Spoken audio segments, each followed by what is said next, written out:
Hello there. Welcome to episode 113 of Radio Free Endor and Below Decks of the Skeleton Crew, where we'll be discussing the first 3 episodes of the brand new series on Disney Plus, Skeleton Crew.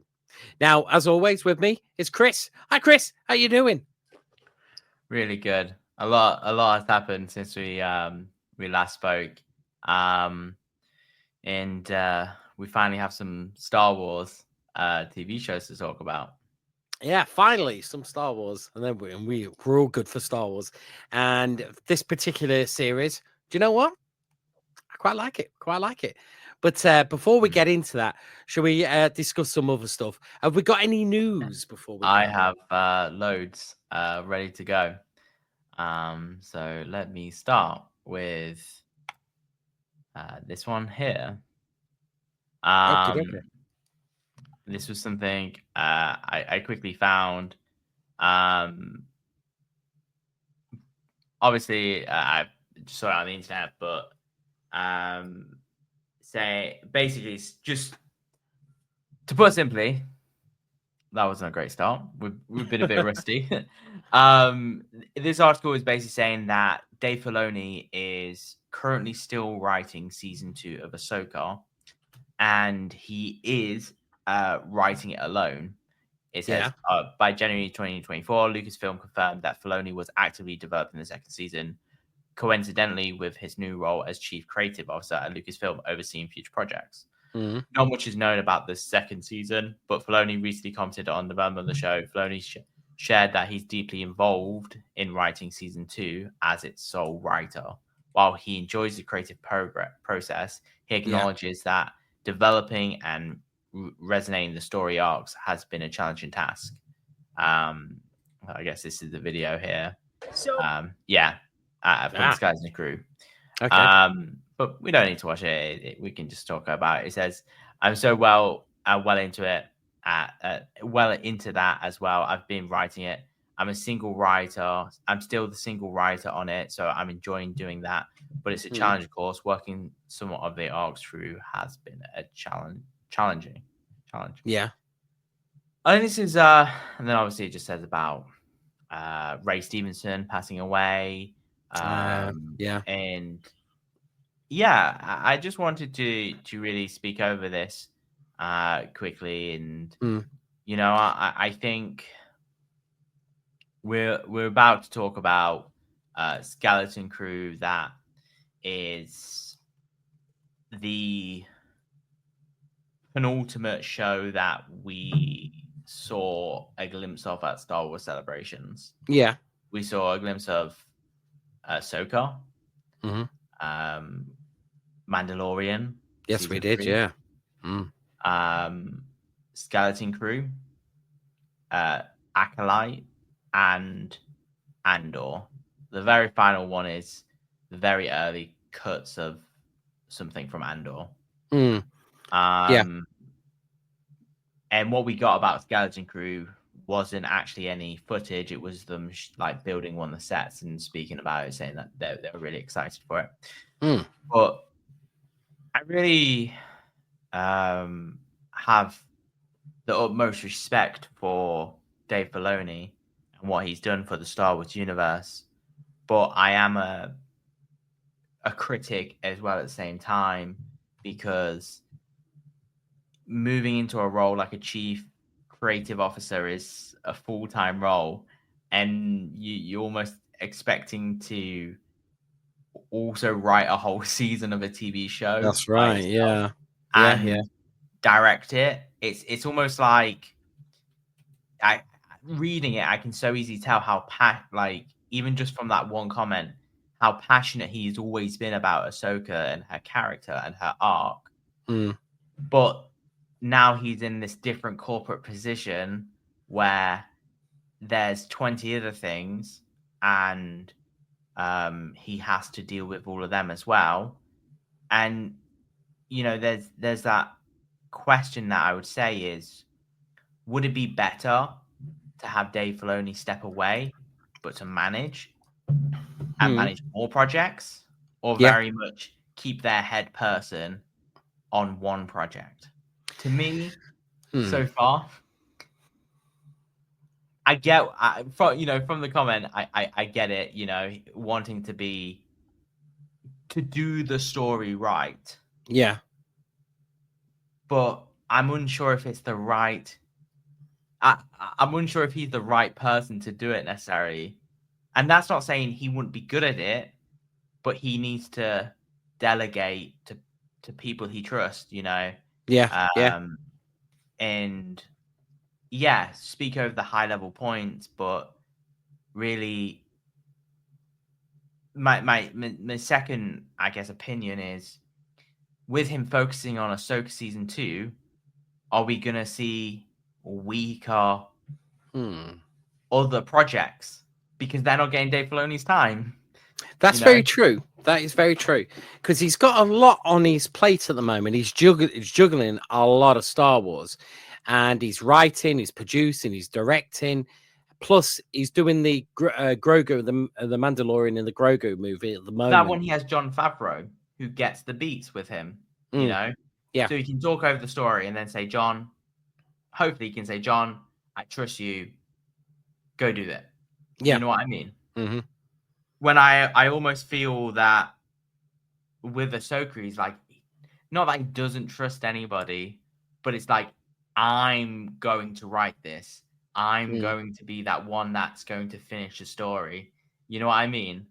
And it almost feels, based obviously what we've seen, everything up to this point, that it's his biggest. Ahsoka is his biggest love for all of Star Wars, and it is, yeah, it is. And Anakin was George's, but Ahsoka is Dave's. You know what I mean? And yeah. Is it just planned for 2 seasons, Ahsoka? Don't know. We don't know. But it'd be interesting once it kicks off, because, like I say, I watched the Patterson cut of Ahsoka, and even I thought that was good. That was a really good cut of that series. I can't wait for them to do a cut of the Acolyte, to tell the truth, but it's not on the cards yet. But I think Dave Filoni, I'd hate to see him take a step back, because I want him to, because he's Mr. Star Wars. He knows his Star Wars. But bearing in mind, he's got a lot of people that are into the woke propaganda, you could say, at the moment, still at Disney, when it comes to Star Wars, that they like to shoehorn the woke aspect into many of Star Wars properties, even into Skeleton Crew. It's there. You can see it. But we can get past that. I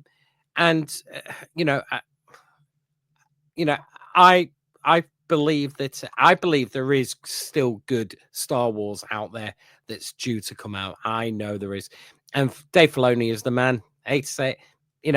I like him, and I like his shows, and I like his writing. And I can't wait for Grogu as well. It's something that I've always been critical of, even from as soon as it was announced that he was becoming the chief creative officer, because I think that role is so important to Star Wars, but it's almost, in my mind, more important than Ahsoka. Even though I love Ahsoka to bits, you can't have your chief creative officer writing a TV show and directing a TV show when we're meant to have this universe. You know what I mean? He's playing one part in this universe. It's like if the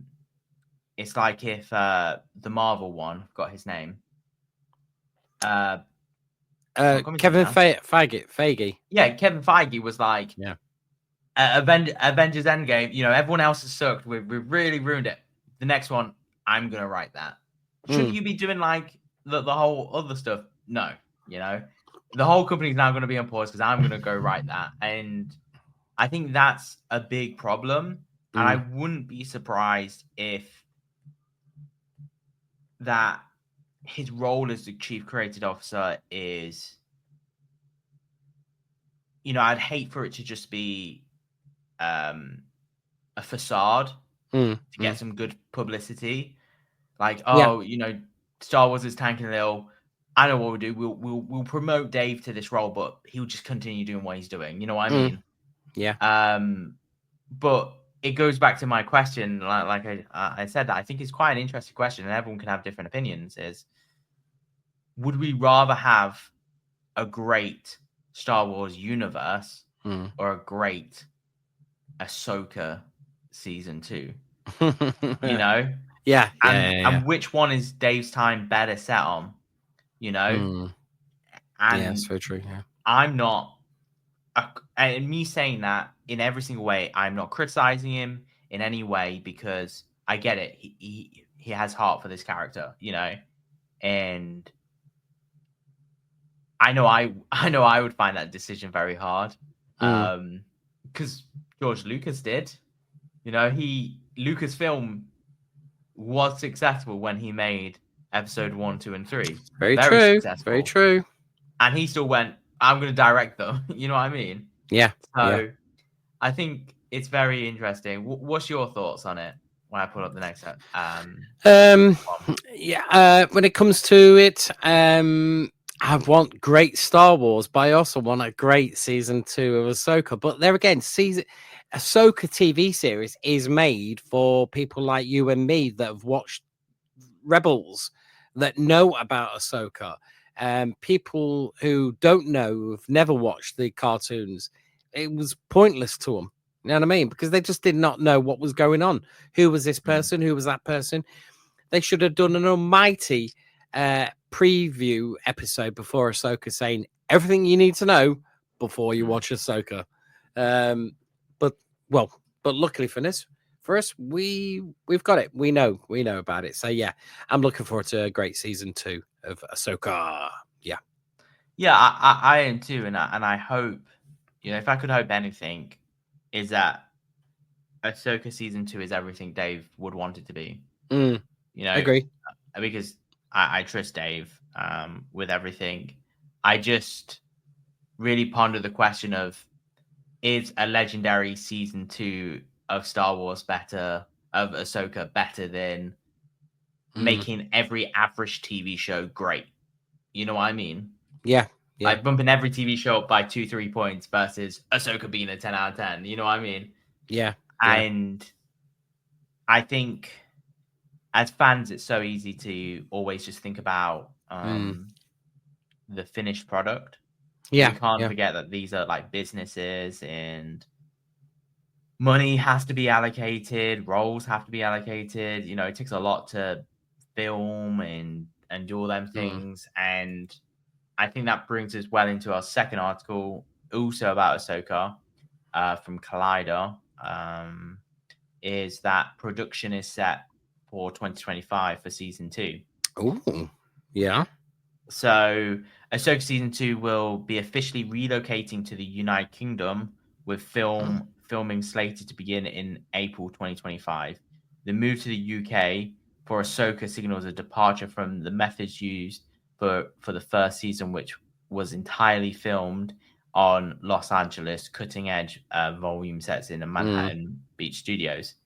The volume stage technology developed with Industry Light and Magic uses wraparound LED screens.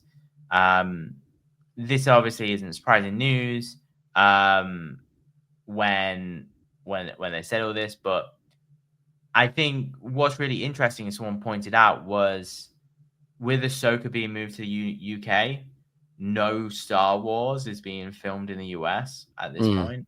Yeah, because I think Skeleton Crew was filmed in the UK. Some of it was. I think some of it was, because most of it was filmed on the volume. Yeah. And I think it's quite interesting. The reason that I thought this article was very interesting was to back what we just said about Dave Filoni writing the story by himself. If it's true that they are going to be starting filming in April 2025, we're only 3 months away from that. Yeah. And the pressure to write this script, and think you're going to be starting filming in 3 months. What about the set design? What about the everything? You know what I mean? Yeah. We're very much moved away from George Lucas blue screen of everything, you know. Yes. And it was still legendary for its time.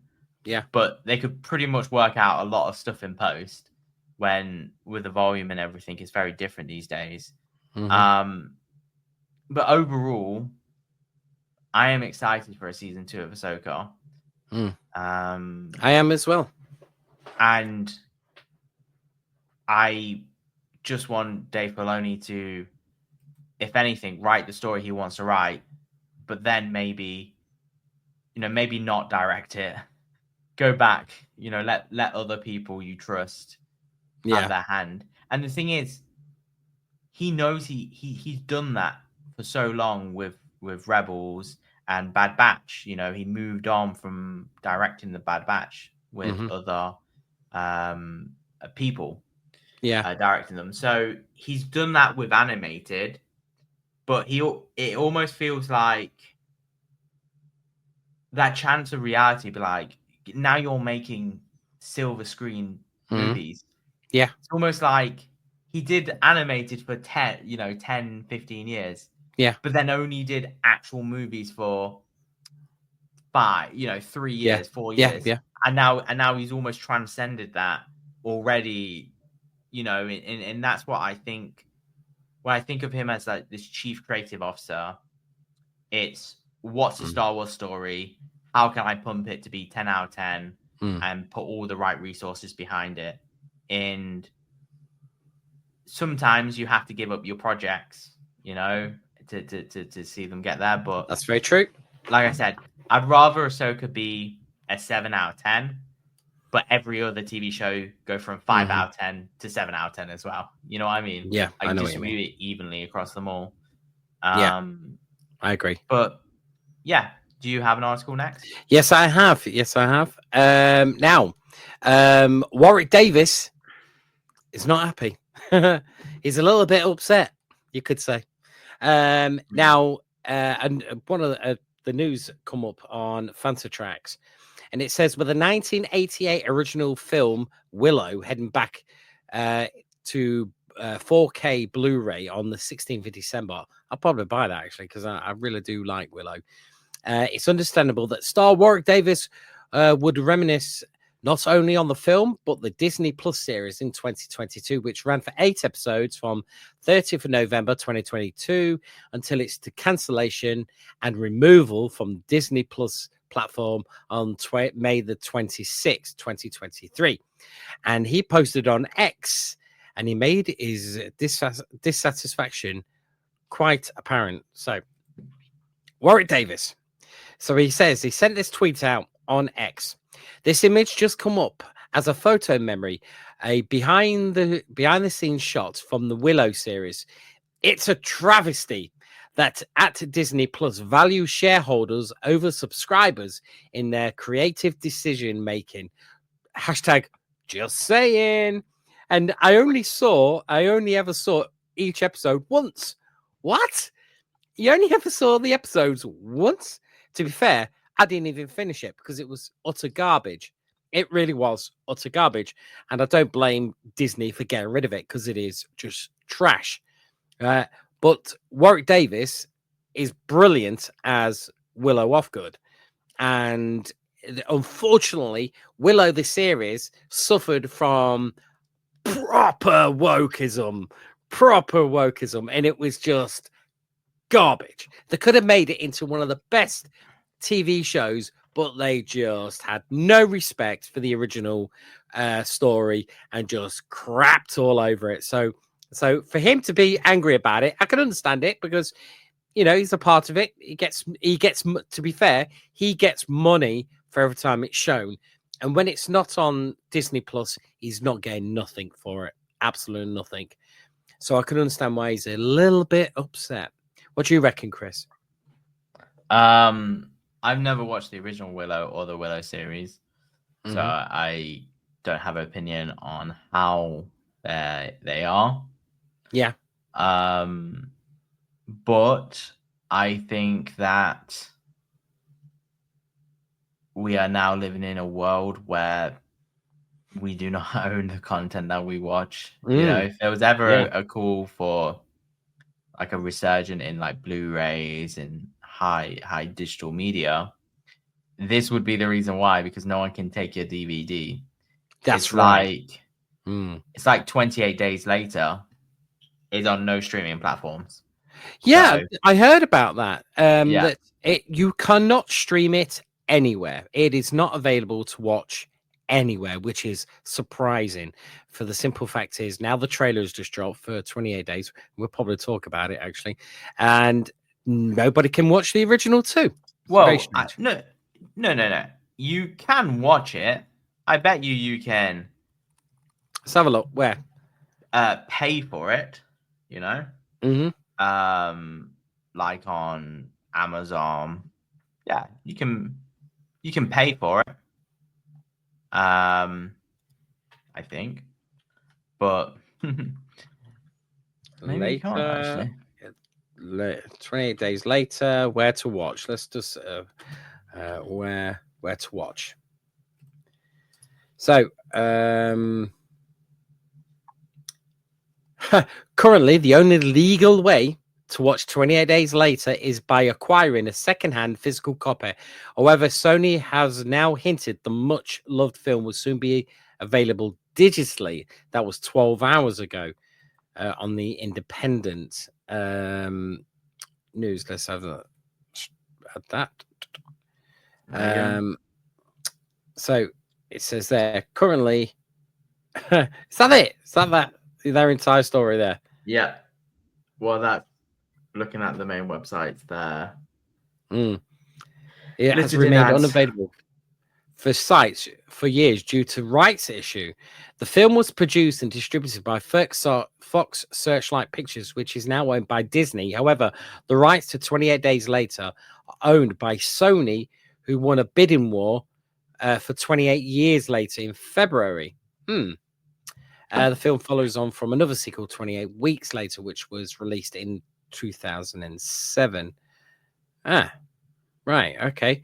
Unlike the very first film in the series, which has a modest budget of just 8 million, the new sequel has 75 million pounds spent on it. Wow. Wow. Yeah, that's surprising. What, you can't get it anywhere. But that's the thing with all these things where, if you had the Blu-ray copy, you could easily watch it, but sometimes it's harder to get than anything else. Yeah. So my personal opinion on it is it sucks for the people that actually enjoyed it.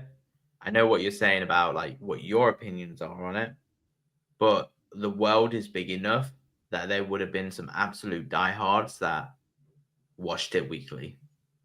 And sucks for them. It does. Yeah, it does. Let me just remove that from the thing. There we go. Yeah, absolutely. There is some people out there. They are out there that love the TV series. It was made for them, which we know it was. And unfortunately, you can't see it. Maybe one day they'll bring it out on Blu-ray, but I generally do understand where Warwick Davis has come from on this one, because believe me, if it was on the streaming site, I wouldn't watch it, but at least it's there for other people to watch it, which is the important thing. Why delete it? It doesn't make no sense to spend all that money making it. Why delete it? Unless it's no longer canon, or it's just been wiped from the memory. So technically, it never existed. So if they want, they could go back and perhaps make a new film or a new series and totally disregard the series. Perhaps they want to go down that route. But like I say, some people like it, so why not keep it just for them to watch? I mean, I can't understand it.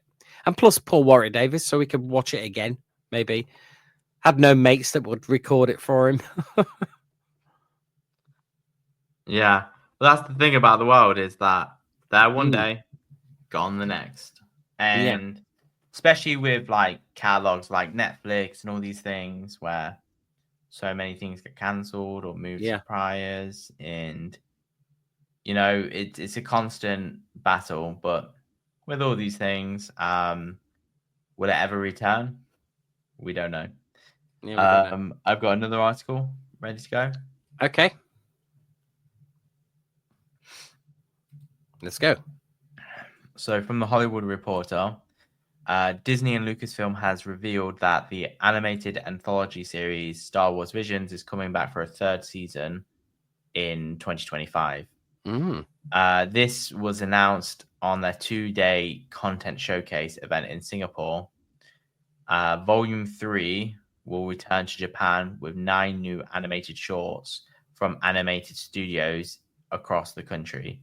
The Japanese studios include David Productions, Kamazaki, Duga Plus, Anime, Kinetic Citrus, Polygon Pictures, Production IG, Production Studios Q, Trigger, and Wit Studio. You know, I'm still sleeping on Star Wars Visions. I've still not watched season 2. Weren't that good? Season 2 was not that good in my eyes. But yeah, it released all the way back in 2021, the first season, and volume 2 was May 2023. But yeah, an interesting story overall. Should we see what we got next? So I've got a few more. Star Wars content.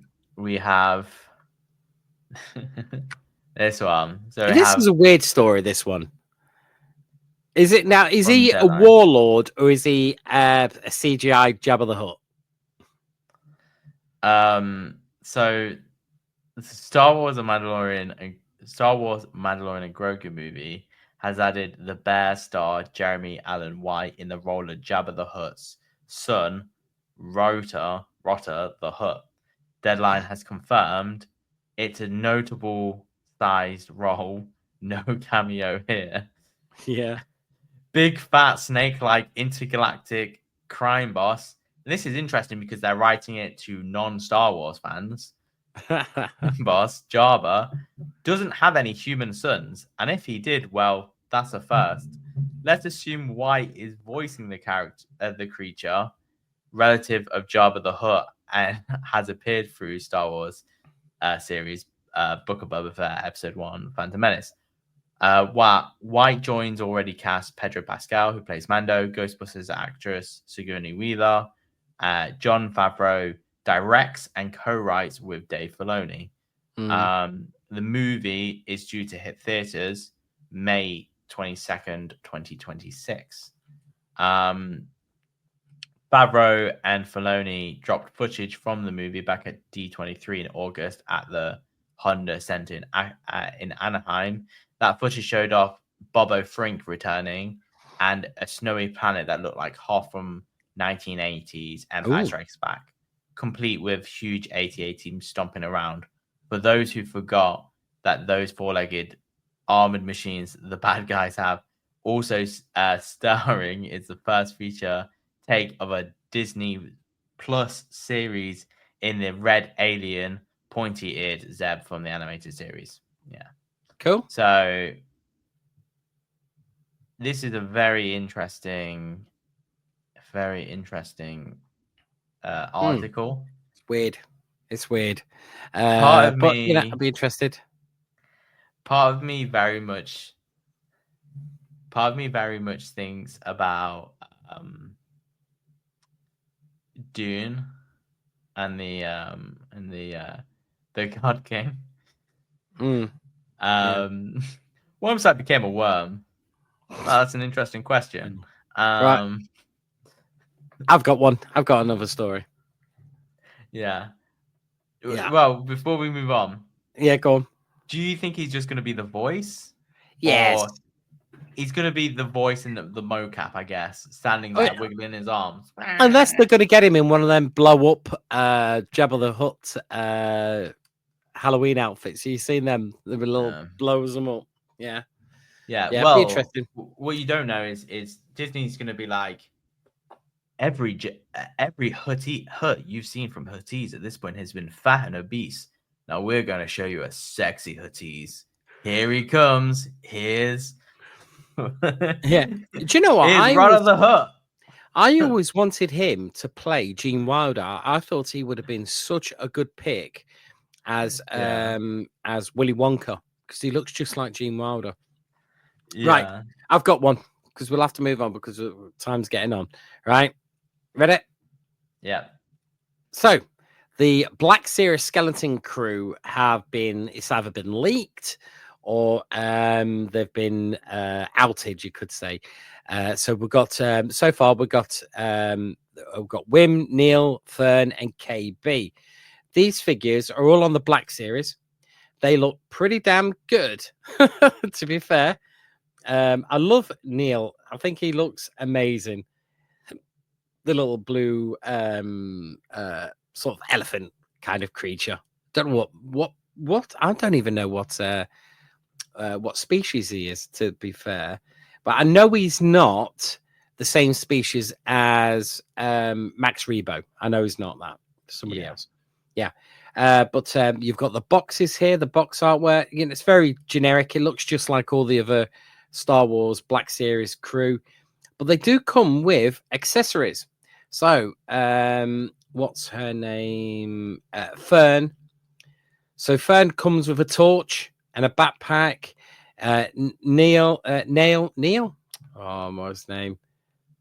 Yeah, Neil comes with what looks like a torch. Looks like a frog and a radio in his backpack. KB, another torch and a backpack. And this one's interesting, actually. You got what's his name? Wim. Wim seems to have a radio, a spanner, and of course his torch is like a makeshift lightsaber. So they've each got flashlights, you could say, and which you can put in their backpacks, which look totally cool. Look at that. That's pretty cool, isn't it? Little spanner there, little thing, the control of that. I like these figures. I can't wait to get my hands on some. Actually, I think they look pretty damn good. Good sculpts on them, very good sculpts. But I do know, if I go back when I was searching for it, there was some pictures of Jude Law's character. So there's one there. So this is in the we'll just do that. Like the Kenner, this is the Kenner ones. Jod Narwood. And he comes with a scarf, if I remember rightly. Let's have a look there. There it is. Comes with his little scarf and his gun.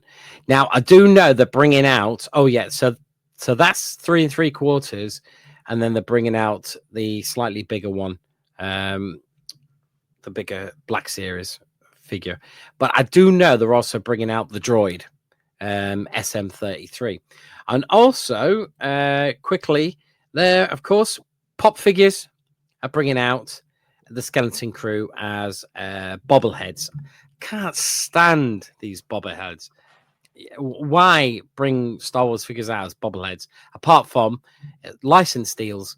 Apparently only Hasbro have got the license to make a figure.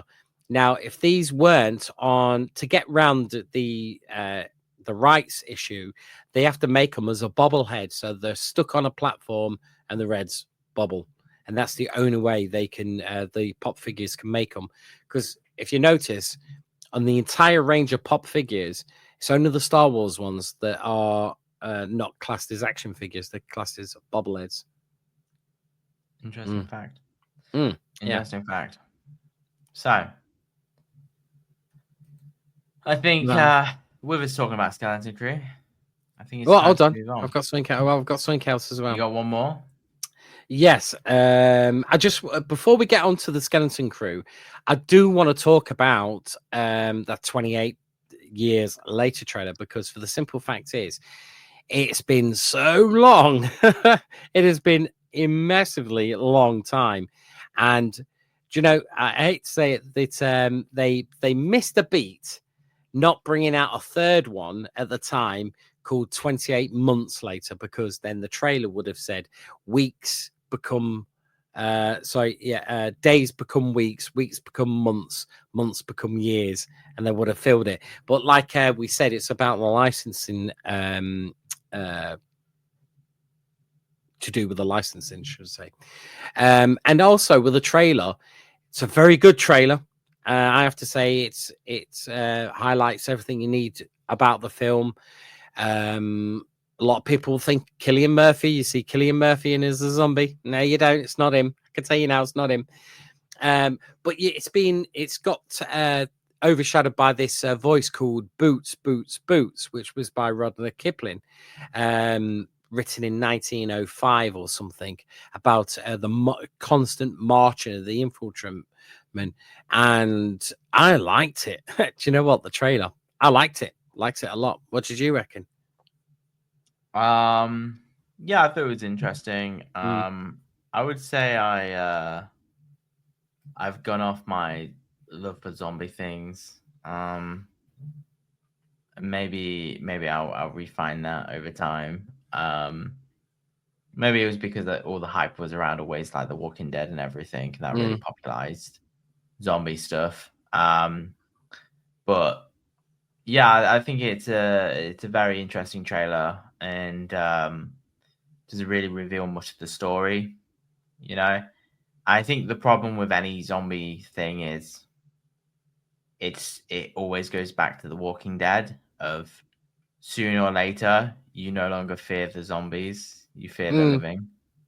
Yes, it is basically, you're dead right on there. You got to be careful of the living more than the dead. But with the 28 days, they're not zombies. They're infected. It's the infected with the rage virus, or as we like to call it, corona. But it's very interesting. Comes out next year. The posters are so good for it, which was just released here. That one was a great one, and they filmed up the road from me, in one of the old stadiums that's been abandoned for years. They filmed up here in Bradford, for, I don't think for this film, but for the next one, because this is a brand new trilogy that's coming out. Yeah, very interesting. Very interesting. Go on then, Chris. Let's move on. Let's move on to the main deal of why we're here. Aye, so that brings us to the end of the news section and on to Below Decks of the Skeleton Crew on Disney Plus. So we've had the first 3 episodes. They played the first 2 episodes together back to back, and then we just had the 3rd episode play here in the UK yesterday. And I watched them like everyone else did, and I was sold. I was absolutely sold with it. So let's go back onto Wikipedia for Skeleton Crew. So the Skeleton Crew is a series that was created by John Watts and Christopher Ford for Disney Plus, and it stars Jude Law as a series as the series lead, should we say, with 4 kids, with Nick Frost as well doing the voice of SM33, which is Smee. You know what I mean? There's another pirate thing for you, pirate name there.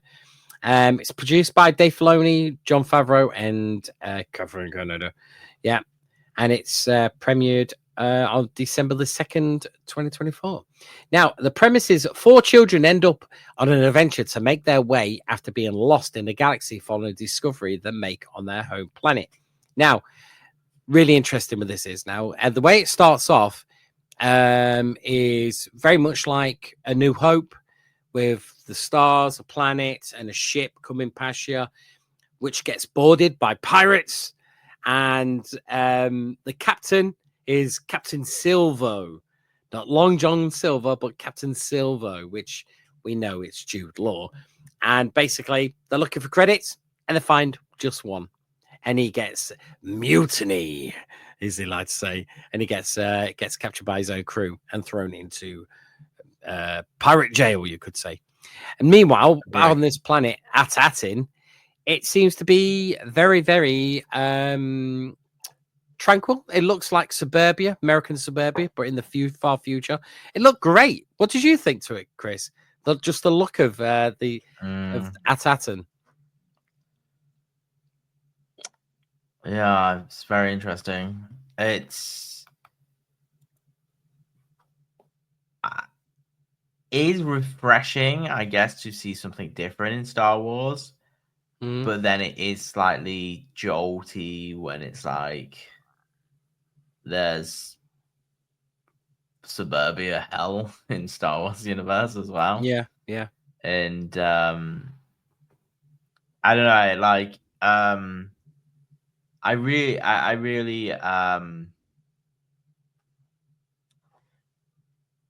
like it, you know. What I mean by like it is not everyone lives in apartments in Coruscant, you know what I mean? Yeah. Or things in these kind of houses would exist out there somewhere. It feels very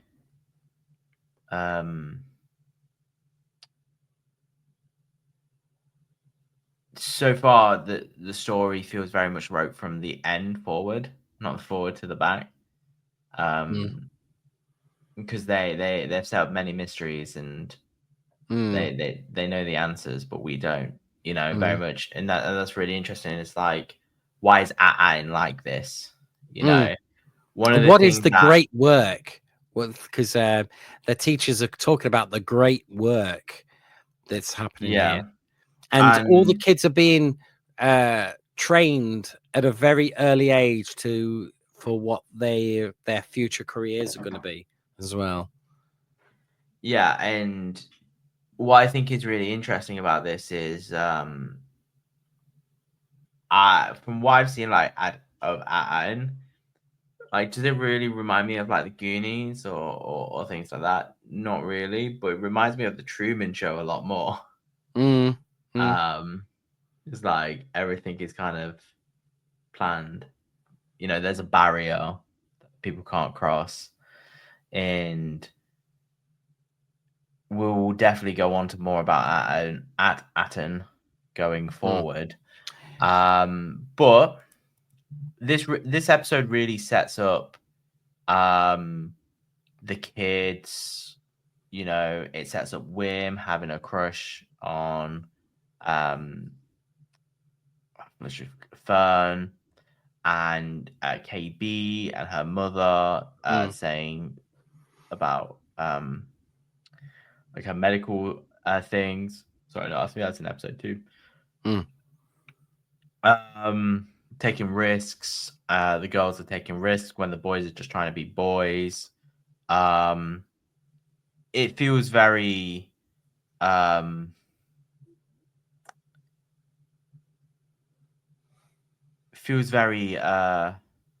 normal. Too normal. Too human.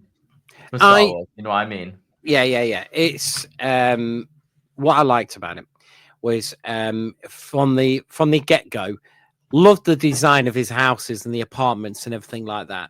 And did you notice all the cars ran on rails? Yeah. So it was like, so they've got an internal power source.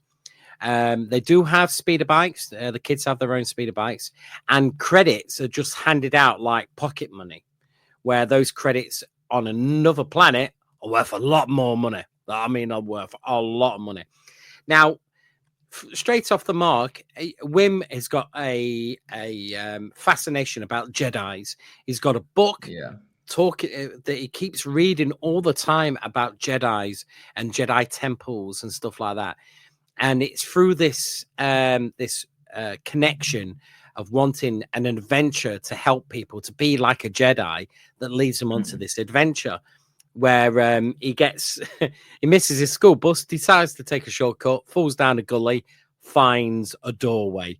Where's this doorway lead to? We don't know at the time, but it's very much like to me. It's very much like Goonies, very much like Explorers by Joe Dante, very much like Explorers. They built a ship in a gully, and with 4 friends, and they decided to explore the galaxy with this makeshift ship. Some beats as well to the last Starfighter. It's very, very much. There's a hell of a lot of remember berries, especially for my age. Even Nicholas, to be fair, because Nicholas has grown up with Goonies. There's a lot of references to Goonies. There's even some musical notes references to the Goonies when you see something that's important, which is going to explain a bit later on. Now, the one of the girls, Fern, she's like the Han Solo of the group, you could say. She's very much into talking tall tales, making lies about stuff, and tricks the lads, because the lads want to be lads. They just found something they want to explore, where she really wants to just rip it apart and take what they need. But they get on board. Oh, and with KB, she's got these cybernetic implants that can allow her to connect with the ship. And it's at that point that when they get in the ship, they find out it's a ship. It's not a Jedi temple, which Wim thought it was. Now, that whole sequence of them waking the ship up, I thought was great. It was like, don't touch nothing. As kids will do. Don't touch that. I'm not. And then they touch it. Even KB woke up the machine by smacking it, the drive system. And then the ship turned. I loved how, the whole launching of the ship was just brilliant, because the grass and everything got pulled up.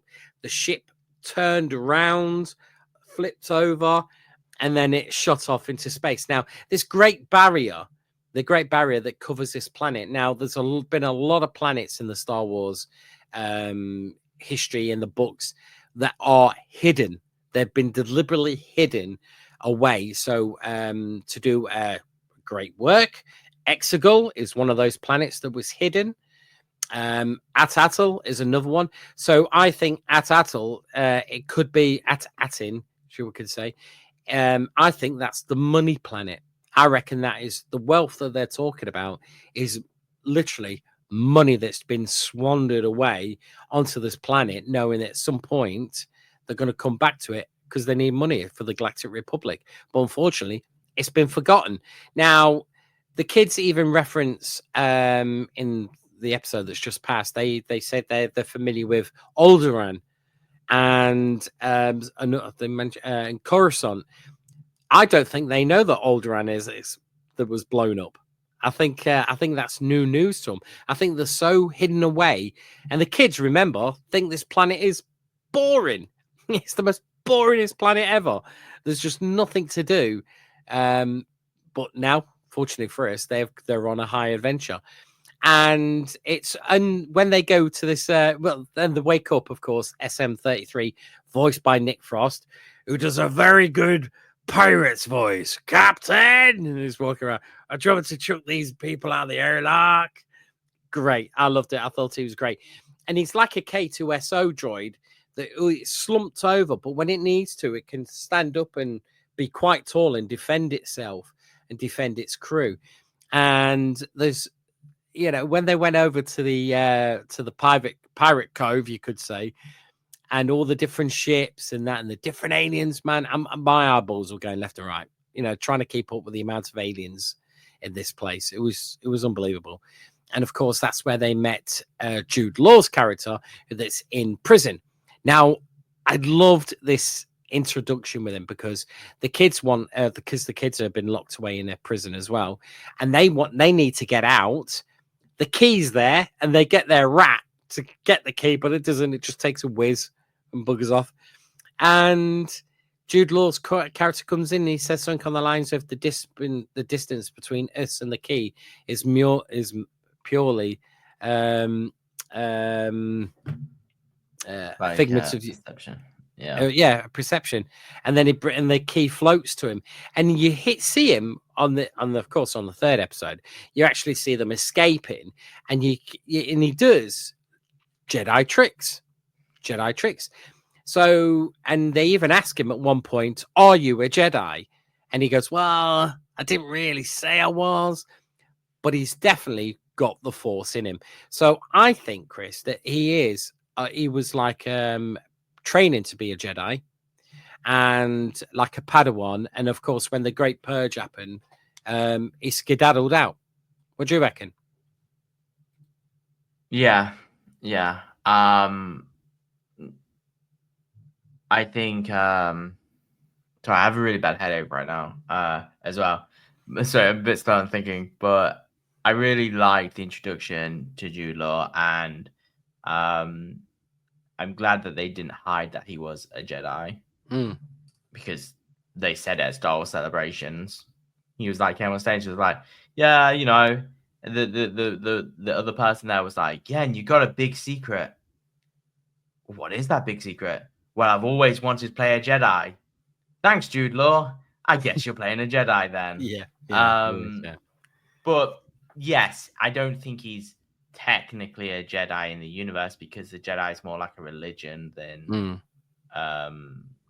being able to wield the Force, as Maz Kanata says.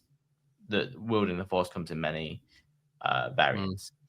So I thought that one of the interesting questions that comes up is, if he could escape all along, why didn't he escape sooner? Like, he didn't have a ship. He didn't have the Black Pearl. No boots. No No boots. boots. And Funny enough, the Black Pearl, the ship is actually called the Onyx Cinder, which is like a black pearl. Yeah. And I think there's a lot of references to even like Disney's Pirates of the Caribbean, with like the keys hanging up, and the animal. And I think it was quite interesting. And what I thought was really exciting about this episode is, like, all the things we do as a kid. One of the things that we don't have much of is perception of danger. Like, oh, this is a really dangerous place. Da da da da da. Everything is fine. You know what I mean? It's like, and that woman, there's a woman character that comes up to them. It's like, you guys are not meant to be here. Like, this is not a safe place.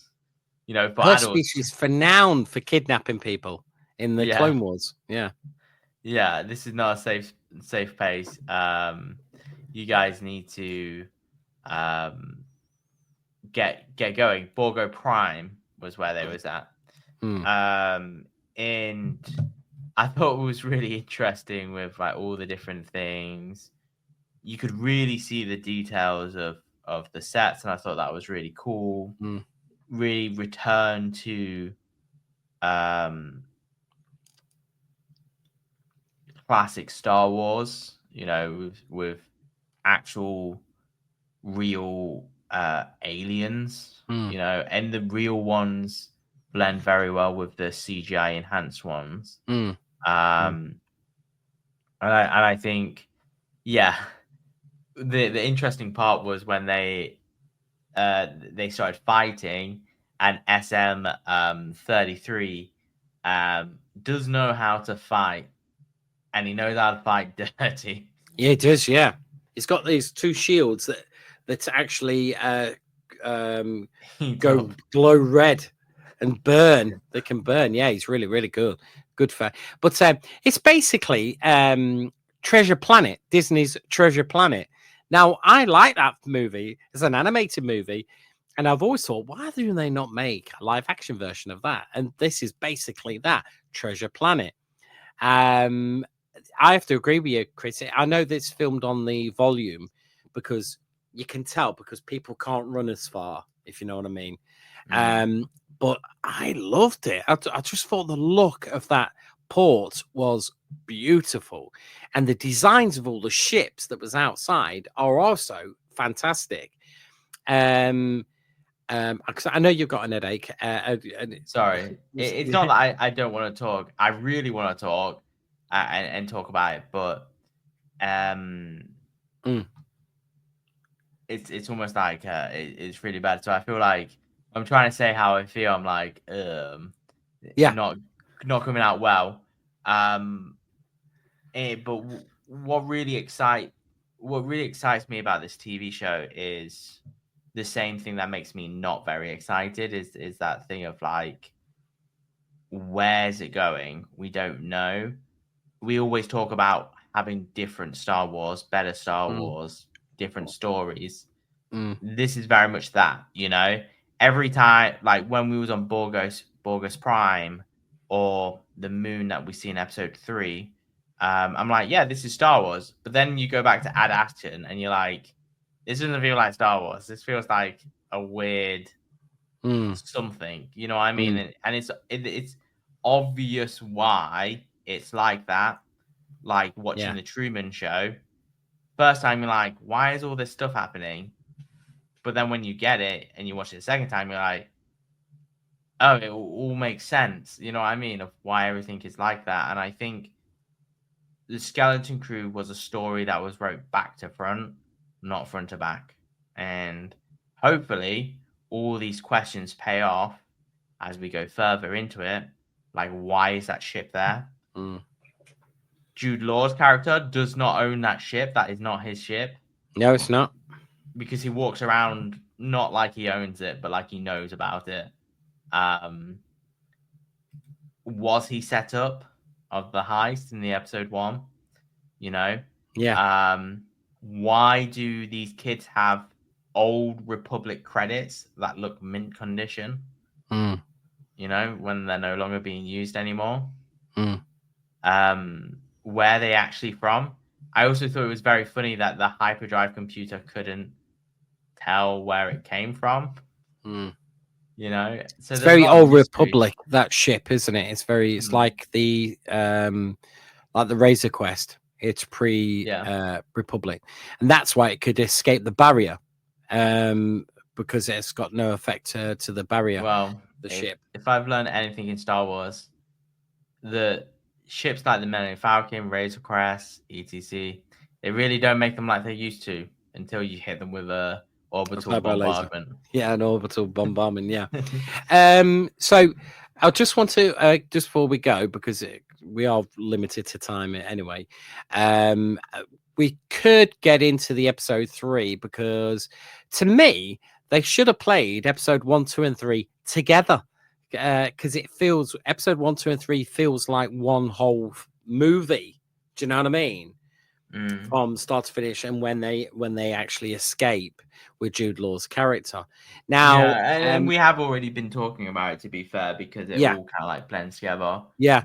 I'd loved how he managed to jump into hyperspace to escape the port with the fuel line connected, and it had such a mighty rip back straight through the base. Thought it was great.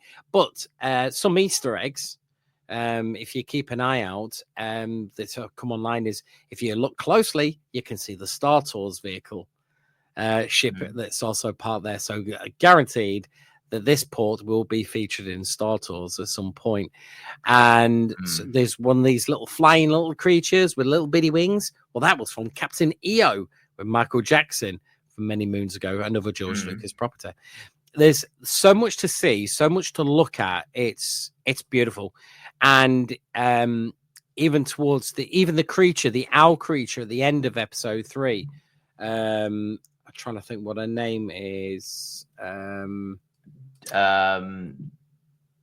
name is Kalim. Yeah, Kalim. She refers to Captain Silver as Crimson Jack, which appeared in a comic as well as a tie-in to the hotel, to the Star Wars hotel. He appeared in them too. So there's a lot to unpack with this, especially that, like you say, Jude Law, this is not his ship, and he loves walking around, pulling on bits, finding out what's this, what's that. And Smee knows what he's all about. He's following him around, and he warns him off as well, doesn't he? But like always, he's now made a deal with the kids that they're in charge, and he's just there to help them. So we'll see where it goes. And of course, they got chased chased by some X-wings, and when Kim was asked by these X-wing pilots, Commander Kent of Blue Squadron, she says, "If I told you, you wouldn't believe me." So that makes me think that Atatin is a myth. So I can't wait. It's a bit like Hitchhiker's Guide. There was I think a planet that was hidden in that as well. Yeah, pretty cool. I also think that the ship is a mythological ship as well, like the Black Pearl. I thought it was very interesting when Wim starts shooting at X-wings and he hits on them. It's like, you're like, yeah. Oh, wait, no, you're not meant to cheer for that. He's a child. He doesn't know what he's doing. Yeah, he's like, yeah, shooting. Yeah, you're shooting the good guys. Yeah, let's shoot them down. I was just a child. I didn't know. Yeah, it's true. Yeah, and I thought it was really, really good. I did think it was good that it wasn't Carlton Tecker in a bloody X-wing. Do you know what I was thinking it was? I was thinking, is it Dave Filoni and Carlton? Yeah, because if it was, does the New Republic only have 2 goddamn X-wing pilots? Yeah, you know, just the 2. Yeah, we do the whole. We do the whole sector, just this 2. Yeah, yeah, literally. But I thought it was really interesting, and obviously, there's some things that have been quickly revealed, like the parents are obviously taking part in this job. Wim's dad very much seems like not like he doesn't care for his child, but very indifferent to a lot of things. And with Fern's mum is under precinct or something, so someone quite high. And I think, they're gonna have a journey themselves of it is in surely we can save our kids. And the system is saying no, they're gone. They got out the zone. They're gone. Forget them. They're dead. Yeah. And it's very, very telling that all these robots on Atatin look like security cameras. You know what I mean? And they look very different to very typical Star Wars. And it's even like the driver of the school bus was the same as Star Tours. So Rex. Quite an old robot type. So something happened that diverged this world. I wonder if it was the New Republic, the Old Republic side, or the world itself. Something that I was like thinking of like during it is almost this thing of like is Aten the like the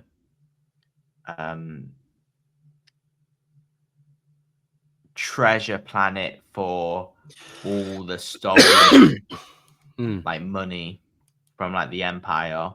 Yeah, but they're pretending they're the New Republic because they were they were pretending they were Republic because the planet knows them as the Republic, and they're like, yeah, stick all the money here, all this stolen stuff like from many worlds. First Order need money.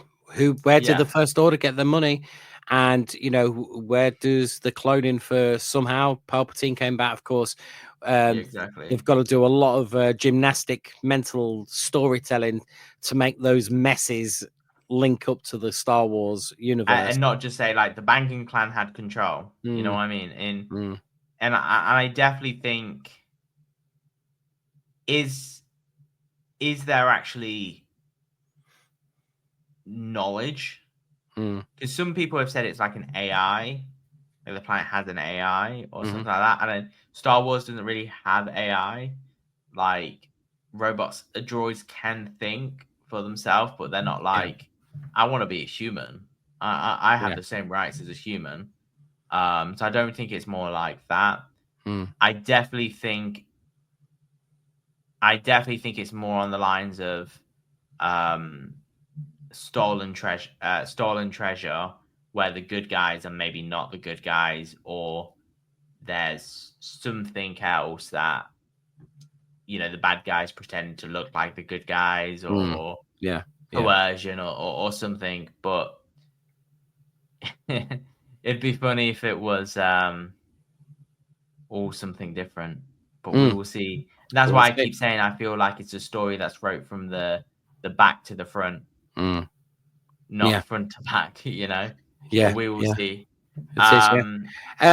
So the next episode, which is on December the 17th, is directed by the two Daniels that won an Oscar for the time traveling film Everything Everywhere All at Once. All at Once, yes. And Pocket Knife Guy, Swiss Army Knife Guy as well. So that should be quite interesting to see the next episode with that on the 17th. So we'll be recording on the 18th, the day after that. And then we've got an episode on the 24th of December. Now, I've got a sneak up feeling that, because Chris, you're going to be with me, we will do excuse me, we'll probably watch it together and then sort of like get together in our studio right here, me and Chris, and we'll talk about that episode, perhaps maybe that day or literally Boxing Day for that one. Okay. Yeah, very so. That's cool. Great. So they were the 3 episodes. Just in case you want to know, the first episode was called This Could Be a Real Adventure. The second episode was called Way, Way Out Past the Barrier. And the third episode was called Very Interesting as an astrogation problem. That's it. Yeah. Very good. Right. So anyway, so that brings us to the end of the show. Thank you for joining us on Radio Free Endor. We hope you've enjoyed immersing yourself in the galaxy far, far away, and stay with us. Stay connected with us on social media. Be part of our vibrant community. Search for Radio Free Endor on Facebook, Twitter, and Instagram. On YouTube, hit the like button, subscribe, turn on notifications, and stay up to date on our latest episodes, discussions, exciting news. If you want to dive deeper with Star Wars with us, send your thoughts, comments, and questions to radiofreeendor@gmail.com. Don't forget to follow me, Jamie_R_Burns on Twitter, and you can follow Chris at Burn Chris. Great. So and we'll love to hear from you and have a galactic chat. For all you super fans out there, head over to TeePublic and get your hands on official Radio Free Endor merchandise, whether it's t-shirts, hoodies, masks, stickers, keyrings, mouse mats. We've got you covered. Show off your love for the show and look ultra cool while doing so. Remember, iTunes is still the place to go to download our show, so make sure you leave us a fantastic 5-star review. And that means a lot to us, and we can carry on making fantastic Star Wars content. Once again, thank you for tuning in to Radio Free Endor. May the force be with you. And we look forward to bringing you more thrilling adventures from the galaxy far, far away. So, see you later, guys. Thanks for joining us, and we'll see you soon in about a week's time. Okay. Bye-bye. Bye-bye. Take care. Bye-bye.